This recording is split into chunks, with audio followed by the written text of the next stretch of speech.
Orang stres, mental illness, itu karena mereka kurang sholat. Karena mereka kurang ingat sama Allah. Aku nggak setuju dengan semua itu. Tapi, orang bisa stres, depresi, itu adalah bukan karena mereka kurang sholat, tapi mereka perlu sholat. Bukan karena mereka nggak dekat sama Allah, tapi karena mereka perlu dekat sama Allah. Lebih bingung? Yuk kita bahas dan kita jelasin.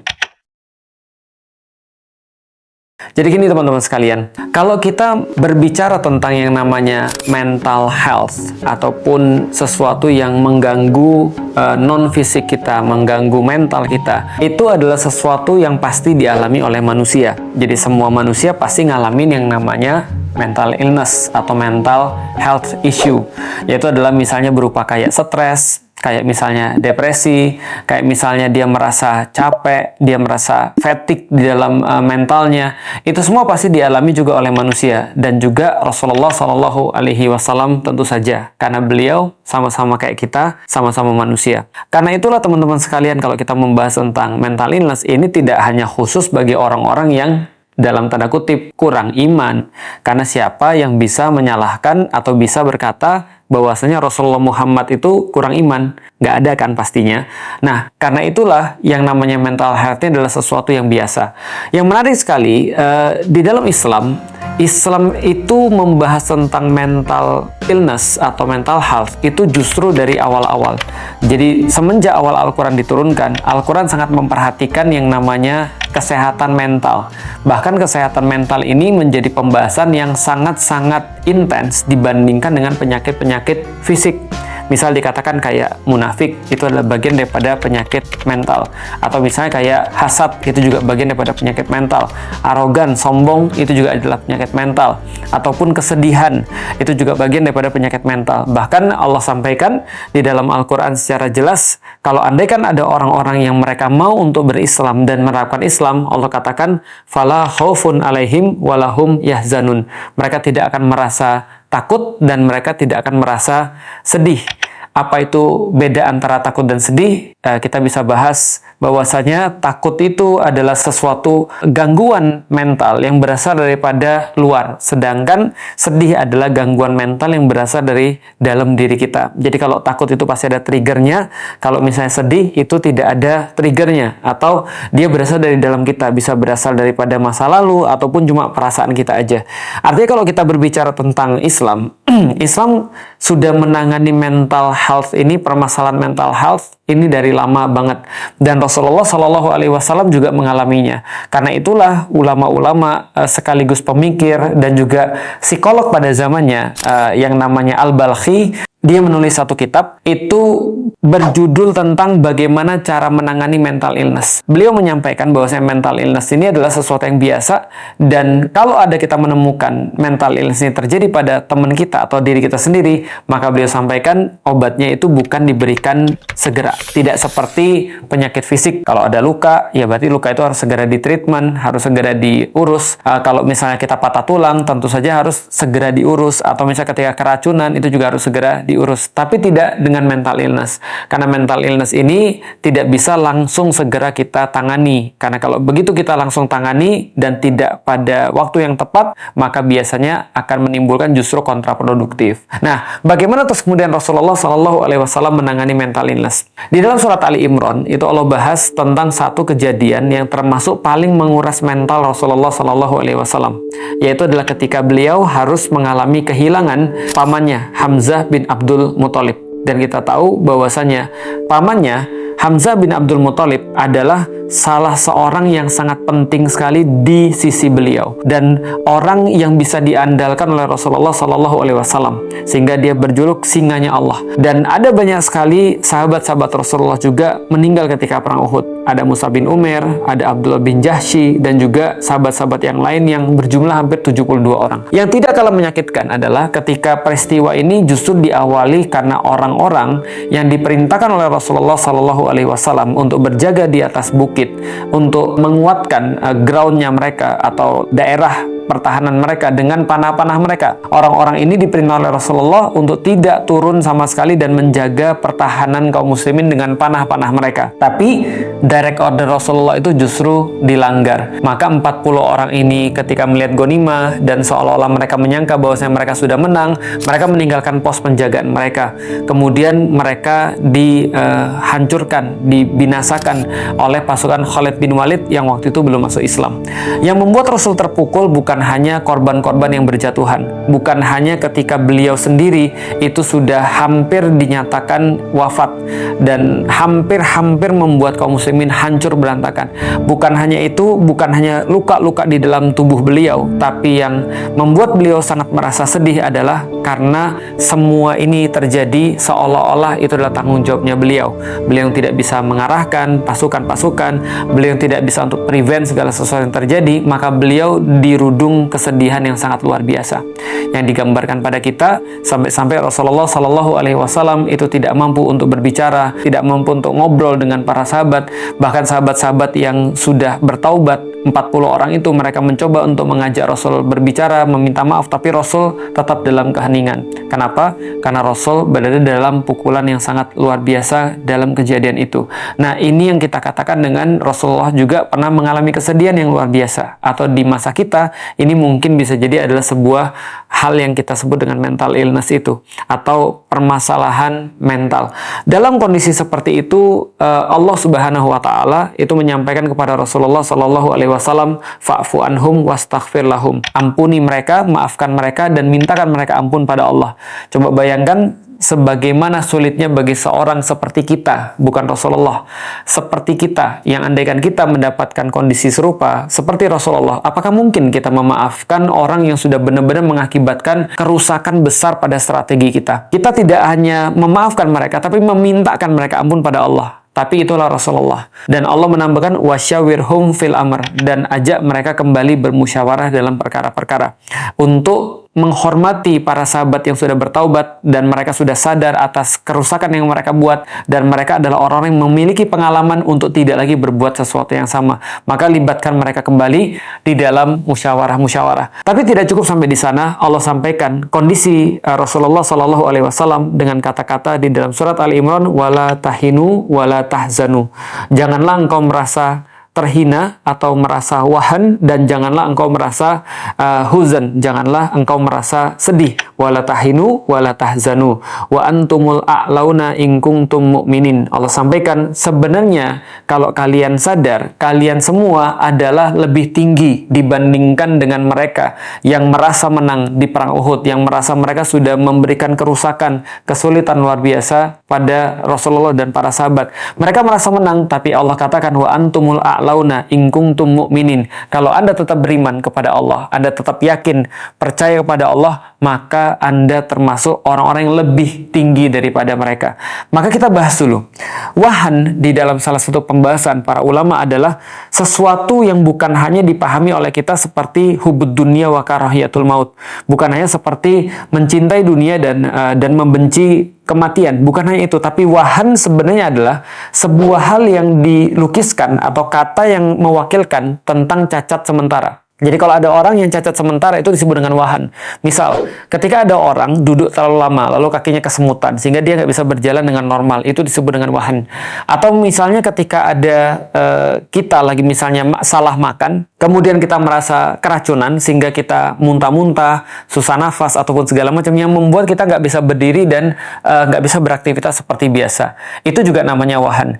Misalnya di dalam Al-Quran, Allah sampaikan kata-kata wahan di dalam surat Maryam, sebagaimana Allah sampaikan ketika Nabi Zakaria merasa dirinya sudah sangat tua, renta, dan istrinya pun sangat tua, renta, dan menopause, sedangkan mereka mau memiliki anak. Allah sampaikan salah satu doa Nabi Zakaria, Allah rekam di dalam Al-Quran, inni wahanal azmu minni, sesungguhnya aku merasa tulangku sudah wahan. Nah, artinya wahan ini ada dalam bentuk fisik, yaitu adalah cacat sementara, bukan cacat permanen. Sesuatu yang menyebabkan sesuatu yang lain tidak bisa beraktivitas seperti sedia kala atau seperti biasanya. Itu adalah wahan. Ini wahanal azmu minni, artinya adalah tulangku wahan, maksudnya. Artinya tulangnya Nabi Zakaria itu sudah lemah. Tulangnya Nabi Zakaria itu sudah merasa sakit. Nah, mungkin dalam kasus ini karena kasus menua.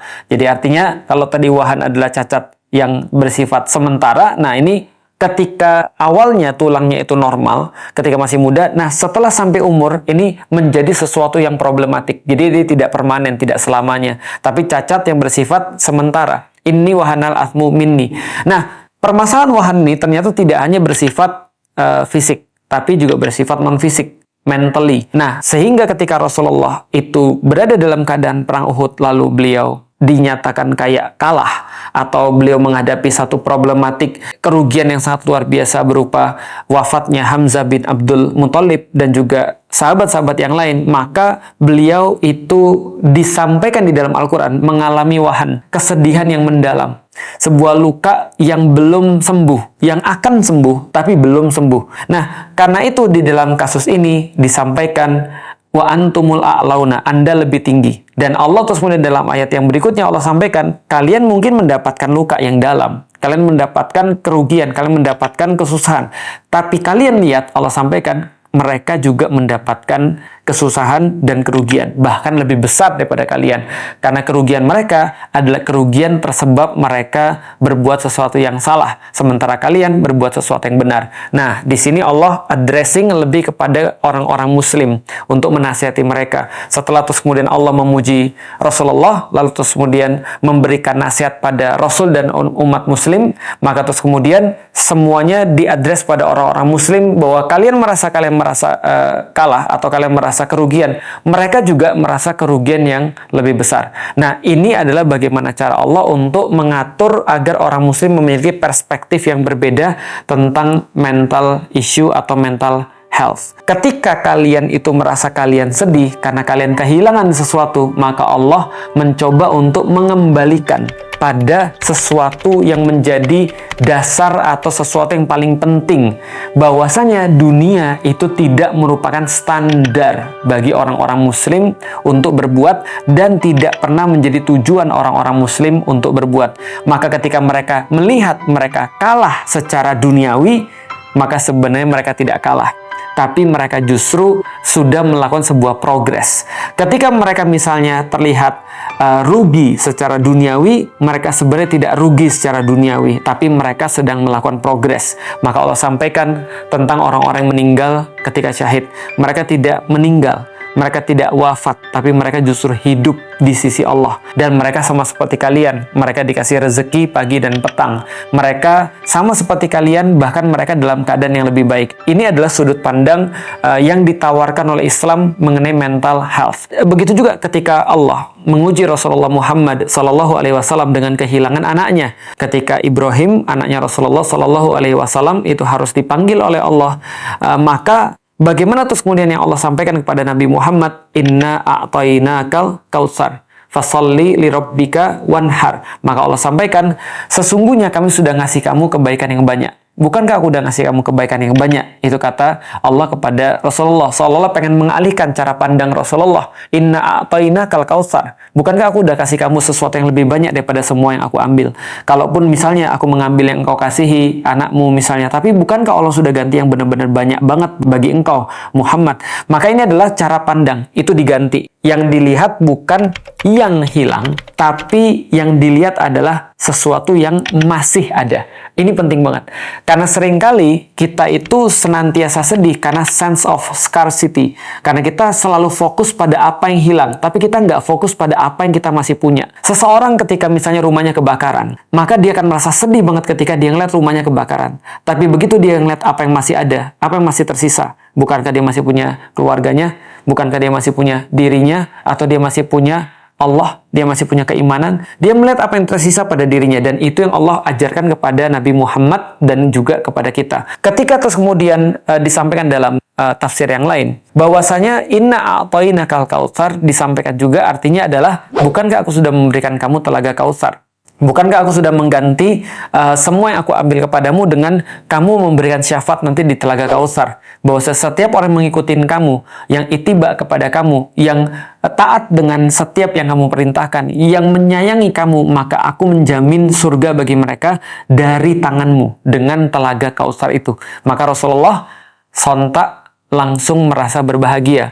Mengapa? Karena yang Rasul bayangkan, ya memang semuanya datang dan akan kembali kepada Allah, termasuk anaknya. Toh, kalaupun anaknya tidak meninggal di saat itu, bisa jadi anaknya meninggal di saat yang lain. Tapi Allah tahu yang terbaik. Allah panggil anaknya dalam keadaan yang baik, dan Allah menyampaikan, Inna a'tainakal kautsar. Sebagai gantinya, aku akan memberikan kamu telaga kautsar, di mana Rasulullah yang begitu menyayangi umatnya bisa memberikan minum daripada telaga kautsar itu bagi kita semua insya Allah ketika Rasulullah memberikan syafaatnya bagi kita. Ini cara Allah di dalam Islam untuk mengganti bagaimana paradigma kita.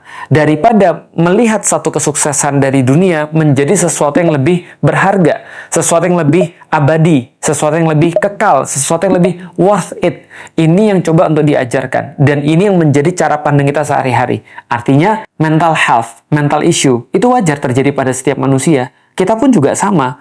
Setiap dari kita tuh akan diuji. Dengan apa? Diuji dengan kekurangan harta, kekurangan buah-buahan, kekurangan anak, dan segala macam. Semua akan menjadi ujian bagi kita semasa kita hidup. Kenapa? Namanya ujian. Tapi jawabannya adalah tadi, bagaimana kita mengaitkan semua itu kepada Allah. Ini yang terjadi juga pada saudara-saudara kita di Gaza. Mereka tidak memiliki apapun. Tanah mereka hancur, tanah mereka diambil, rumah-rumah mereka dihancurkan, anak-anak mereka dibunuh. Makanan mereka juga sangat-sangat sulit sekali. Tapi apa yang menyebabkan mereka tetap bisa tersenyum dan memuji kepada Allah? Karena mereka tahu kesuksesan itu bukan dunia. Karena mereka tahu semua yang mereka lihat hanyalah sebuah hal yang sementara. Sementara Allah menjanjikan perkara-perkara yang bersifat abadi kepada mereka. Ini juga yang terjadi pada sahabat-sahabat yang enduring terhadap setiap permasalahan-permasalahan dalam perjuangan-perjuangan. Sahabat-sahabat yang harus mengorbankan diri mereka di dalam setiap ujian-ujian yang mereka hadapi dalam keyakinan mereka. Ini yang membuat mereka tetap resist, tetap bertahan, yaitu adalah ketika mereka tahu bahwasanya indikasi keberhasilan itu adalah ridho Allah. Ini adalah menjadi kunci bagi setiap siapapun yang punya mental health. Nah, apa terus kemudian hubungannya dengan apa yang kita sampaikan tadi? Ketika ada orang misalnya mengatakan, kalau ada orang lihat ada orang depresi, ada orang stres misalnya, atau ada orang misalnya fatigue, mental fatigue, lalu kemudian dikatakan, kamu tuh kurang sholat. Aku nggak setuju banget. Kenapa? Karena belum tentu orang kurang sholat atau kurang iman yang mengakibatkan dia jadi mental health. Tapi orang, ketika dia masih orang, masih manusia, dia wajar banget untuk mempunyai pengalaman seperti itu. Kenapa? Karena Allah menginginkan agar dia naik level.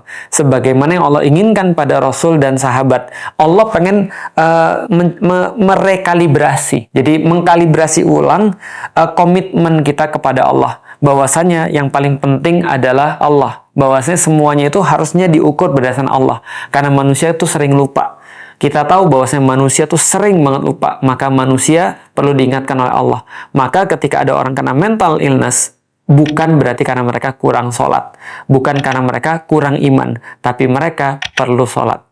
Tapi mereka perlu meningkatkan keimanan mereka. Ini adalah satu sudut pandang yang berbeda. Kadang-kadang seolah-olah kayak sama, kurang dengan perlu. Tapi satu hal, balik lagi, dilihat daripada apa yang hilang, tapi yang satu, dilihat daripada apa yang masih tersisa dan apa yang bisa ditambah. Nah, ini adalah cara pandang umat muslim. Sehingga ketika seseorang mendapatkan mental health, dia sedih, itu wajar. Ketika dia merasa fatigue, itu wajar. Tapi di titik itulah dia menjadi itu kemudian merasa sadar bahwasanya dia perlu Allah, bahwasanya dia perlu lebih dekat dengan Allah, dia perlu untuk sholat. Makanya Allah sampaikan wasta'inu bis-sabri was-shalah. Maka ketika Anda dalam keadaan seperti itu, maka minta tolonglah dengan sabar dan sholat. Satu lagi yang menjadi yang penting, ketika ngeliat orang mental illness, please jangan disuruh-suruh, please jangan untuk dibebani ulang. Kamu itu stres, sholat sana. Makanya kamu itu kurang sholat, kamu itu kata Ustadz perlu sholat. Nggak gitu. Yang dimaksud adalah ketika ada orang punya mental illness atau mental health issue, yang kita lakukan adalah menemani dia sehingga dia bisa melewati masa-masa sulit karena dia merasa punya teman, dia merasa dibersamai, dan di titik itulah harus muncul kesadaran dari dia sebagai pribadi untuk bisa sholat, untuk bisa dekat sama Allah. Karena seringkali orang disuruh tuh nggak suka. Tapi ketika itu datang dari dia sendiri, dia akan rela dan mau banget untuk menjalankannya. Apa yang menjadi intinya? Cinta, sayang pada Allah, iman kepada Allah. Maka mudah-mudahan ketika kita punya mental issue, ini bisa muncul daripada keinginan kita, bahwasanya kita bukan kurang sholat, kita bukan kurang iman, tapi kita perlu sholat dan perlu untuk lebih beriman lagi kepada Allah. Sebagaimana kalau kita mendapati saudara atau teman kita yang punya permasalahan yang sama, jangan disuruh-suruh, tapi temenin aja, dan kita motivasi, kita beri terus kemudian rasa untuk dibersamai, sehingga bisa muncul daripada dirinya untuk motivasi secara internal untuk bisa dekat kembali kepada Allah dan kembali untuk melakukan ketaatan-ketaatan pada Allah.